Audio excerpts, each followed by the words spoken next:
everyone, and welcome back to Spotlight with Scientists in School. Today, I am joined by professional engineer Marisa Sterling.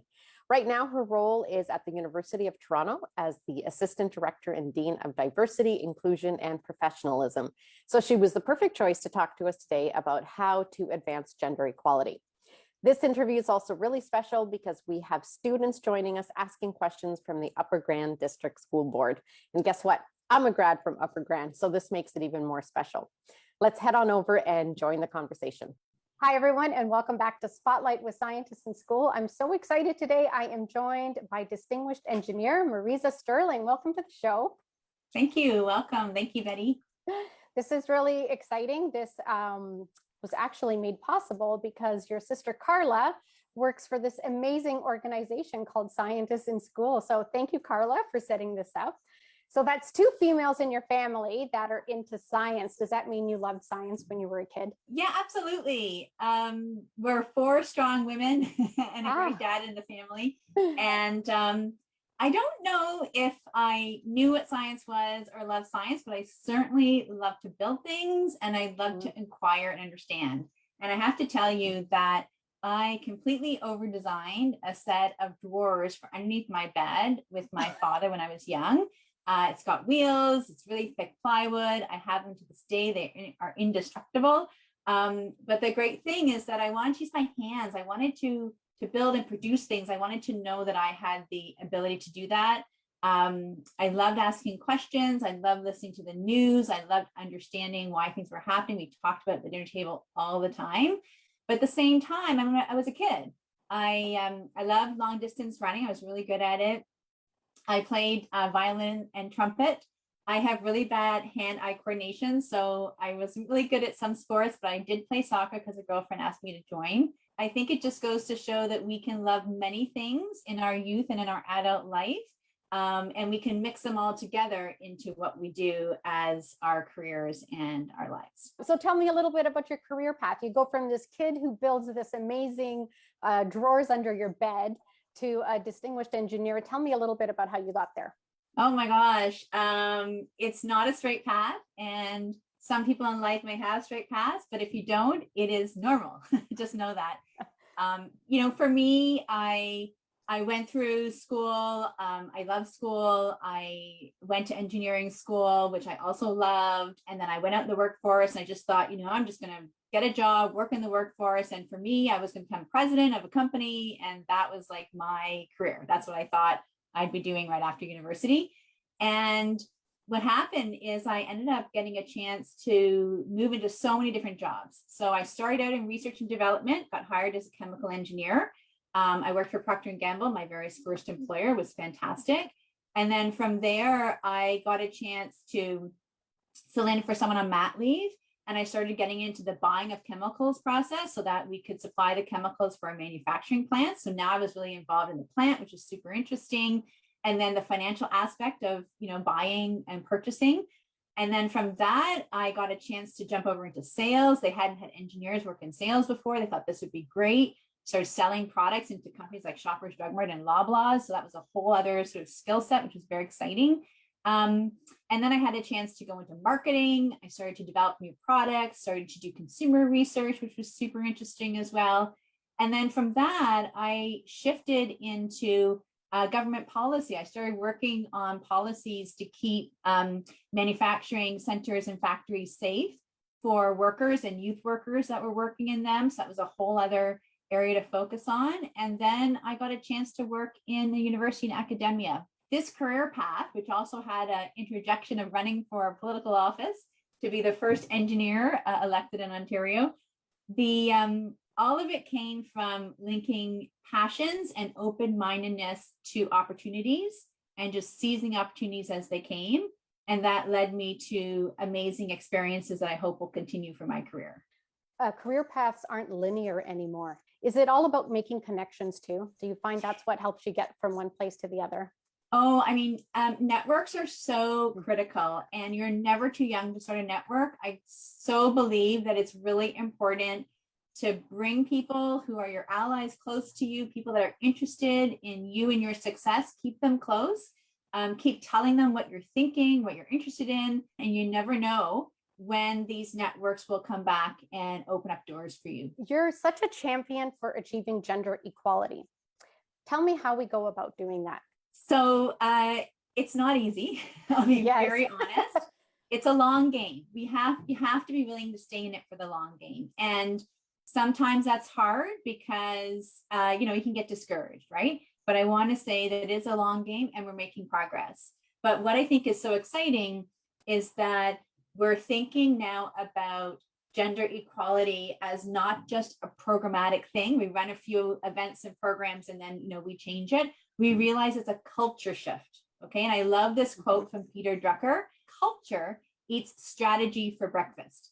And that's a really important quote, because what it says is that the culture of a society is what needs to shift in order for us to see things like gender equality, anti-racism, lots of different social changes and inequities that we're trying to fix. What does it mean for us for gender equality? Well, it means that we need to shift minds and perceptions and normalize that, in fact, all genders will always have equal access to all parts of society, equal remuneration, that all identities deserve to have equity, that they're not seeking equity, they deserve equity, right? That these are just fundamental beliefs that we hold. And I think there are sort of 4 pillars to get to that place of these fundamental beliefs in our society. And one of those pillars is that we need the knowledge, right? We need the understanding in order to move forward, right? Science is uncovering and learning things. When we look at them, we see deeper than the surface. The second pillar is that we need change agents. We need leaders. We need people to lead and role model in their groups in order to make change.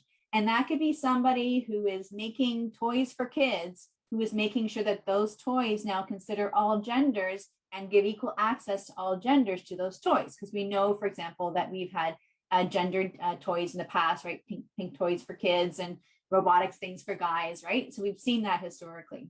So the third pillar is that we need the people. We need to build a pipeline of all identities of youth and adults in the STEM fields: science, technology, engineering, and math. We need to make sure that we are considering any barriers to access so we can get those identities into these fields. And the fourth pillar is that we need to work in partnership with others. We need to work with communities. This work cannot happen in isolation, and we can't do the work for communities. We have to do it with communities. So those are 4 pillars that we're following here at University of Toronto in order to get to a place of gender equality, but beyond gender as well for other identities. But at the same time, it's all about shifting culture. It needs to start with that culture shift and that mindset. Thank you. I have not heard that answered with the 4 pillars. I absolutely love that. It's very concrete. And I'm thinking, if I was a kid in the classroom hearing this, it sounds so exciting and hopeful. I love that answer. I propose this idea to the Upper Grand District School Board if there would be kids that would be interested in talking to a female engineer. Well, as you can imagine, kids were really excited. And so they've sent in some questions, and I'm hoping you're game to hear their questions and give them some answers. So the first question is from Aishna. Hi, my name is Aishna, and I'm wondering who influenced you or inspired you to become an engineer? Well, thank you, Aishna, for your question. And I want to tell you that there are many people who influenced me, but in particular, I have to say it was my mother and my father. My mother's an educator, my father was an engineer. And today I'm in a job in a university where I'm an engineer working in education. So it's kind of interesting how all the stars aligned. When I was young, I wanted to be an astronaut. I was inspired by Dr. Roberta Bondar, who was the first Canadian female astronaut that went up in, I think, 1992 into space. So that was an influence to me. And I have to say that another influence to me were my teachers, in particular, a grade 11 physics teacher. He was so tough on me. He used to ask me questions in class. I thought he was kind of picking on me. I was so embarrassed when he would ask me questions. And I went to him afterwards and I learned from him that he was challenging me. He thought I could do it and he was trying to push me to discover my levels of ability. We know from research and from science that to become an expert in anything, you need about 10,000 hours. You hear about this when a pilot wants to get their license, they need 10,000 hours of flying experience. So it takes time to become good at something. And I believe anybody can be good at science and engineering, for example. It just takes the time. And so one of the things that's really important is that we have to make sure that our parents and our teachers and our friends, that they don't give us signals that suggest that we can't do something, but in fact, they give us the chance to put the time in and do the work. All right, we have another question. Up next, we have two students. They have similar questions, so we'll listen to them both, Amelia and Jacob. Hi, my name's Amelia, and this is my question. What was your experience being one of the few women in your class? Were you treated differently? Hi, my name is Jacob, and I was wondering what it was like coming up as a scientist being female. Yes, I was treated differently. And yes, there were a few women, but let me tell you a little bit more about that. When I went to my university, it was in 1987. And at the time, there were about 30% women in my chemical engineering class and about 15% women overall who graduated me in 1991 from engineering at University of Toronto. I can also tell you that in the mechanical engineering class in 1991, there were no women that graduated in that class. And I think in civil engineering, there might have been about one. So I just want to tell you that there was a real variation of that. And I was lucky to be in that experience with 30%. But even though I was in that, I definitely felt different. And I don't think I really understood it, but I know that I felt it. I also remember that in high school, there was 3 of us that wanted to go to engineering, 2 guys and myself. And we went to different schools as well. So I also really didn't know if there was other people like me in high school. And I was actually really excited to find them in university because we all came together in the program. But what I noticed, and I really reflect on this later on in life, I don't think I was conscious of it at the time. But in university, I did stand out and I got a lot of attention, some great and some not so great. So the great attention is that I got asked on lots of dates, and that was a lot of fun. So that was, not a bad thing to have a higher ratio of guys, and therefore I had a lot more choice. So that was kind of fun. But the other side that I realized, and again, as I said, I wasn't really aware of it at the time, is that I really tried to minimize myself because I didn't want to stand out. I didn't want to be noticed. Right. And I used to wear this kind of beige hoodie all the time with black pants, like really nondescript. Like I just really tried to blend in.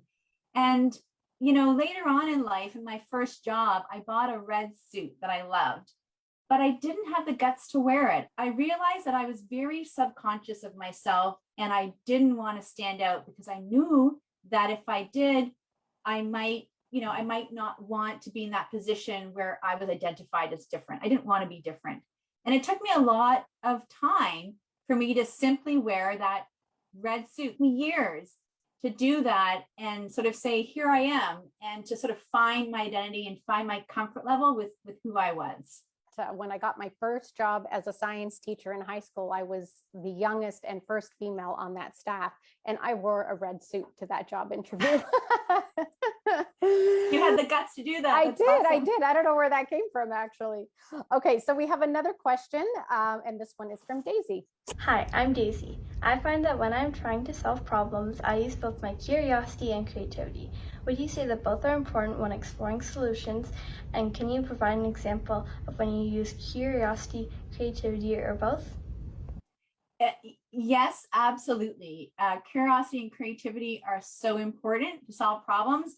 And there's even a few more. I would add sort of rational thinking, I would add passion, and I would add confidence and ingenuity are also really, really important. Yeah. All right, we have finally one more student, and his name is Gurman. Hi, Marisa. I'm Gurman, and I just want to know, what has kept you going through your entire career? Yeah, I think there's a few fundamental beliefs. One of my beliefs is this lifelong learning belief. I've always had a thirst for learning, and I always know that there's more for me to learn. And I love that the background for Gurman for this question. So Gurman, you used a background that has growth mindset and fixed mindset. And I love that because that desire for learning, that growth mindset is really going to motivate everyone to explore their career and their lives in so many great ways. So that's one of the things that drives me. And another thing that drives me is that, I really want to make a difference in the world. I knew that from a very young age that I wanted to have a bigger impact than myself. I didn't know how to do it, but I just had this desire to do it. And that has driven me in my whole career. And the other thing is that I want to lead that change. Like I want to show people the way and the possibilities. That's just very exciting to me.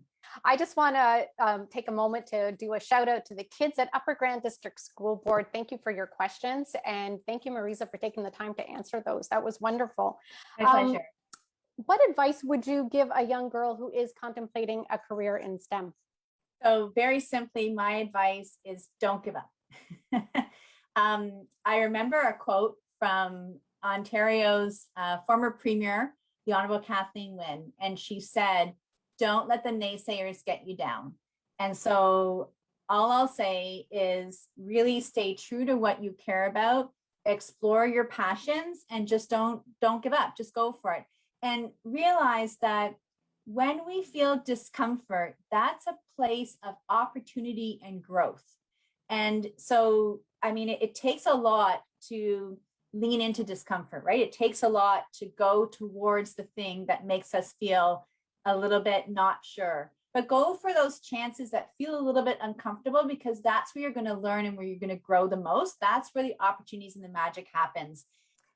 You know, when I was researching, Marisa, you had so many titles under your name, but the one that really intrigued me was the Chief Make It Happen Officer, right? Chief Make It Happen Officer. What have you made it happen that you're most proud of? Thank you. I have to be truthful. I did steal that from somebody else. What am I most proud of? I'll tell you two things. The first one is I created something called an inclusion lens. And I created that when I worked at York University, and it's open source. So it's available, you know, for the public and anyone to use.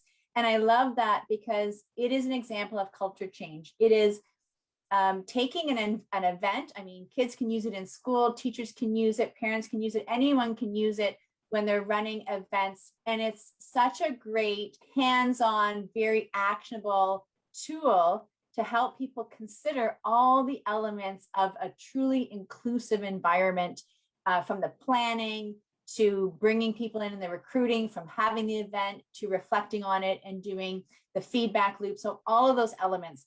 So I love that to be able to create something that can have such a wide reach and hopefully have a very broad effect on so many people. So I'm so proud of that because it's so much bigger than me, right? It's all about helping a wider community. And I think that's the one theme that I'm most proud of, is that I really want to help people as broadly as possible. And when I know that I've touched the lives of one person, of one student, I'm just feel so rewarded.